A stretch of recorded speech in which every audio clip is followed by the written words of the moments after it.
ஒரு லேடிஸும் ஹவுஸ் ஒய்ஃபா இருக்காது. ஏதோ ஒரு விஷயத்துல வீட்டுல இருந்துட்டே கூட பினான்சியலா இண்டிபெண்டன்ட் ஆகும். உங்களுக்கான சின்ன சின்ன தேவைகளை நீங்களே நிறைவேற்றிக்கிற அளவு வாங்க. எப்படி ஒரு பறவை கூண்டுல வச்சு அதுக்கு சோறு போட்டு வளர்த்து கூட்டுக்குள்ள அடைச்சி வச்சிருக்காங்க, அதுதான் உங்க வாழ்க்கை.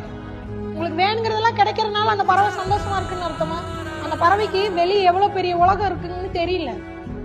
அந்த கூண்டுக்குள்ளேயே அது பிறந்ததுல இருந்து இருக்கு, கூண்டுக்குள்ளேயே அதுக்கு வேணுங்கிறதெல்லாம் கிடைக்குது, அதனால அது சந்தோஷமா அதை நினைச்சுக்குது. கூண்டுக்கு வெளியில இருக்கிற பறவையை பார்த்து அது பாவப்படுது. இது பாரு, இதுக்கு கொடுப்புனி இல்லை, இது எங்கெங்கயோ பறந்து தெரிஞ்சு சாப்பிட்டு இருக்குது. எங்க வீட்டுக்கார் பாரு என்ன சந்தோஷமா வச்சுக்கிறாரு, கூண்டுக்குள்ளேயே வச்சு சோறு கொடுக்குறாரு. புரியுதா? அது சுதந்திரமா அது நினைக்குது.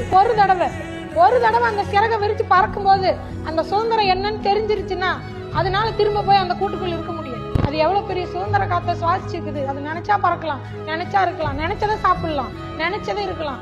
அது அவங்க போட்டதை தான் சாப்பிடணுங்கிறது இல்ல.